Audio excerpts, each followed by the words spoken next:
ఇప్పుడు గిరిజన సంక్షేమ శాఖపై చర్చ. చిర్రి బాలరాజు గారు. ధన్యవాదాలు అధ్యక్ష.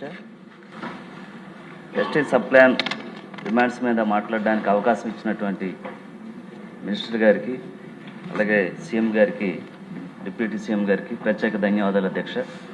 అలాగే ఈ బడ్జెట్లో ఎస్టీలకు సంబంధించి సుమారు 24,908 కోట్లు కేటాయించినందుకు మా గిరిజనుల తరఫున ప్రత్యేకించి ధన్యవాదాలు తెలియజేస్తున్నాం అధ్యక్ష.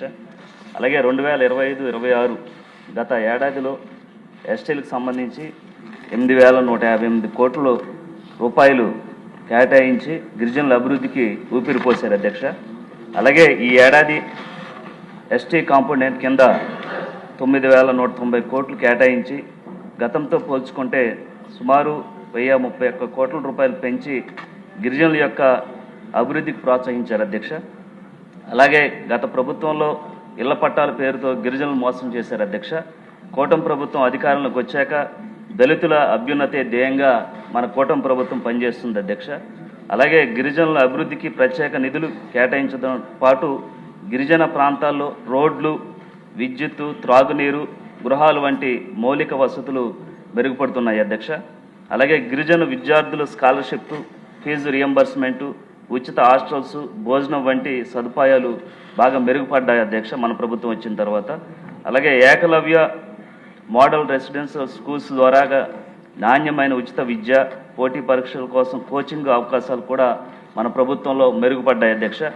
అలాగే పౌష్టికాహారం, గర్భిణీ మహిళలు, చిన్నపిల్లల ఆరోగ్య పథకాలు, ప్రత్యేక నిధులు మన ప్రభుత్వంలో అందరికీ కూడా బాగా అందుతున్నాయి అధ్యక్ష.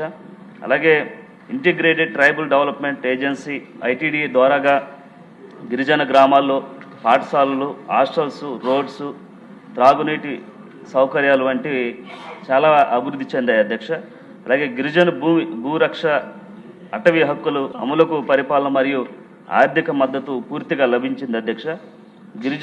గిరిజన మహిళలకు స్వయం సహాయ సంఘాల ద్వారాగా రుణాలు, ఆదాయ వృద్ధి చాలా మన ప్రభుత్వం వచ్చిన తర్వాత ఎక్కువ డెవలప్మెంట్ అయింది అధ్యక్ష. అలాగే కూటమి ప్రభుత్వంలో అధికారంలోకి వచ్చాక ఎస్టీలకు గృహ నిర్మాణానికి అదనంగా 75,000 రూపాయలు ఆర్థిక సాయం, PVTGS గృహ నిర్మాణాలకు అదనంగా ₹1,00,000 ఆర్థిక సాయం అందించాం అధ్యక్ష. అలాగే గిరిజన గూడాల్లో విద్యుత్తు పునరుద్ధరణ కోసం 84 చెంచు గిరిజన గూడాల్లో 2.22 కోట్ల రూపాయలతో పనులు స్టార్ట్ చేసాం అధ్యక్ష.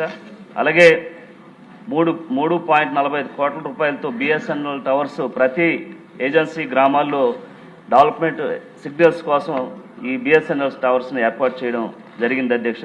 అలాగే బాబు జగజ్జీవన్ రాయ్ పథకం క్రింద 200 యూనిట్లు ఉచిత కరెంటు గిరిజన గూడాలకి అందిస్తున్నాం అధ్యక్ష.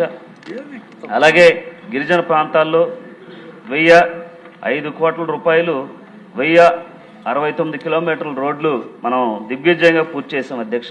అలాగే అంబేద్కర్ విదేశీ విద్య పథకం క్రింద గిరిజనులు కూడా అందరికీ అందించే విధంగా ఈరోజు మనం పనిచేస్తున్నాం అధ్యక్ష. అలాగే ITDL ద్వారాగా తాగునీటి సరఫరా ప్రణాళిక రూపొందించి పూర్తిగా గిరిజన గూడాల్లో తాగునీరు ఎక్కడ కూడా ప్రతి ఒక్కరికి, ప్రతి గుడేళ్ళకి అందించే విధంగా తాగునీరు ముందుకు తీసుకెళ్తున్నాం అధ్యక్ష. అలాగే ముఖ్యంగా ఈరోజు స్త్రీ శక్తి పథకం అరకు, పాడేరు వంటి గిరిజన గూడాల్లో కూడా ఈ ఉచిత బస్సును కూడా అమలు చేసాం అధ్యక్ష. అలాగే ఈరోజు మన NDA కూటమి వచ్చిన తర్వాత గిరిజన గూడాలకు సంబంధించి ప్రత్యేకించి ప్రతి గ్రామంలో రోడ్లు పోసే దిశగా ఉప ముఖ్యమంత్రి పవన్ కళ్యాణ్ గారి ఆదేశాలతో గ్రామాల్లో రోడ్లు పోసాం అధ్యక్ష. అలాగే గత వైసీపీ హయాంలో గిరిజనులకు చాలా ద్రోహం జరిగింది అధ్యక్ష. 16 సంక్షేమ పథకాలు గిరిజనులకు తీసివేశారు అధ్యక్ష. అలాగే జీవో నెంబర్ 3 మీద రివ్యూ పిటిషన్ కూడా వేయకుండా గిరిజనులకి అన్యాయం చేశారు అధ్యక్ష. అలాగే గిరిజనులకు చెందినటువంటి 3.5 లక్షల ఎకరాలని ఈరోజు వారు గత ప్రభుత్వాలు స్వాధీనం చేసుకోవడం జరిగింది అధ్యక్ష.